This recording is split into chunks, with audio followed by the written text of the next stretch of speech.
Dhaba style paneer curry ఎలా చేయాలో చూద్దామా? హాయ్ అండి, welcome to my channel DKS vlogs. First time నా ఛానల్ని చూస్తుంటే సబ్స్క్రైబ్ చేసుకోండి. ఇప్పుడు ప్రాసెస్లోకి వెళ్దామా? ముందుగా పెనం పెట్టి 2 గరిటెల నూనె వేసి పన్నీర్ ముక్కల్ని ఫ్రై చేసుకోవాలి. ఇప్పుడు ఫ్రై అయిన ముక్కల్ని ఒక ప్లేట్లో తీసుకొని పక్కన పెట్టుకోవాలి. అదే నూనెలో 2 బిర్యానీ ఆకులు, 2 ఇలాచి, కొంచెం చెక్క, 3 లవంగాలు వేసి ఫ్రై చేసుకోవాలి. ఇలా ఫ్రై అయిన తర్వాత 2 ఉల్లిపాయ ముక్కల్ని సన్నగా కట్ చేసి వేసి ఫ్రై చేసుకోవాలి. ఇప్పుడు 1 స్పూన్ అల్లం వెల్లుల్లి పేస్ట్ వేసి పచ్చి వాసన పోయే వరకు ఫ్రై చేసుకోండి. ఇప్పుడు ఫ్రై అయిన తర్వాత కొంచెం పసుపు, 2 టమాటా ముక్కల్ని సన్నగా కట్ చేసి తగినంత ఉప్పు వేసుకొని బాగా కలుపుకోండి. ఇలా ఉప్పు వేయడం వల్ల మనకి త్వరగా మగ్గిపోతుందండి. ఇప్పుడు మూత పెట్టి కాసేపు మగ్గనిద్దాము.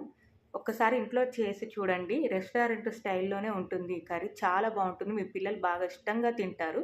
ఇప్పుడు మూత పెట్టిన తర్వాత ఈ లోపల మనం మసాలా ప్రిపేర్ చేసుకుందామండి. ఒక గిన్నెలో 2 కప్పుల పెరుగు, తగినంత ఉప్పు, తగినంత కారం, 1/2 స్పూన్ ధనియాల పొడి, 1/2 స్పూన్ గరం మసాలా వేసి 10 జీడిపప్పుల్ని పేస్ట్ చేసి ఇలా వేసుకోండి. ఇప్పుడు ఒకసారి బాగా కలుపుకోండి. ఇలా బాగా కలుపుకోవడం వల్ల మనకి మసాలా బాగా ప్రిపేర్ అవుతుందండి. అలాగే మీరు ఫ్రెష్ పెరుగు తీసుకోండి, పుల్లటి పెరుగు తీసుకోకూడదు. అలా తీసుకుంటే బాగుండదండి. ఇప్పుడు ఒకసారి మనం మూత తీసి చూస్తే ఇలా మగ్గిపోయి ఉంటుందండి. మనకి ఈ మగ్గిన దాన్ని ఒక్కసారి మనం కలుపుకొని మనం ఇందాక ప్రిపేర్ చేసిన మసాలా పేస్ట్ ఏదైతే ఉందో అది వేసి బాగా కలుపుకుందాము. ఇలా బాగా కలుపుకున్న తర్వాత మూత పెట్టి 1 నిమిషం పాటు మగ్గనిచ్చండి. ఇలా మళ్ళీ మూత తీసి చూస్తూ ఉండండి అప్పుడప్పుడు, లేదంటే అడుగంటుతుంది. అడుగంటితే మనకి టేస్ట్ మొత్తం కూడా పోతుందండి, అస్సలు బాగుండదు. ఇలా మగ్గిన తర్వాత మనకు కావాల్సినన్ని నీళ్ళు పోసుకొని ఒకసారి బాగా కలుపుకొని మళ్ళీ మూత పెట్టి 1 నిమిషం పాటు మగ్గించండి. మనకి ఆయిల్ అంతా పైకి తేలుతుంది, అప్పటి వరకు మగ్గించండి ఇలా.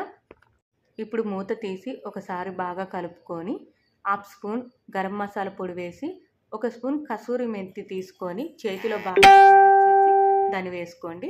ఇలా వేసుకోవడం వల్ల మనకి రెస్టారెంట్ స్టైల్ వస్తుందండి. మనకు కసూరి మెంతి వేయడం వల్ల ఇది కంపల్సరీ ఉండాలండి రెస్టారెంట్ స్టైల్ ఏ కర్రీ చేయాలన్నా మీకు. ఇప్పుడు బాగా కలుపుకున్న తర్వాత మనం పన్నీర్ ముక్కలు వేయించి పెట్టుకున్నాం కదా, అవి కూడా ఒకసారి వేసి బాగా కలుపుకోండి. కలుపుకున్న తర్వాత ఒకసారి మనం మూత పెట్టేసి 2 నిమిషాల పాటు బాగా ఉడికించుకుందాం. అప్పుడప్పుడు మీరు మళ్ళీ మూత తీస్తూ కలుపుతూ ఉండండి, లేకపోతే అడుగు అంటుతుంది. ఇప్పుడు మూత తీసి ఒకసారి బాగా కలుపుకొని 4 పచ్చిమిర్చి చీలికలు కట్ చేసి వేసుకోండి ఇప్పుడు. అలాగే కాస్త కొత్తిమీర, ఈ కొత్తిమీర వేయడం వల్ల మనకి ఫ్లేవర్ బాగుంటుందండి. ఇలా వేసి మనకి స్టవ్ ఆన్ చేసుకుంటే ఇంకా డాబా స్టైల్ పన్నీర్ కర్రీ ప్రిపేర్ అయినట్టే. చాలా బాగుంటుందండి ఈ కర్రీ.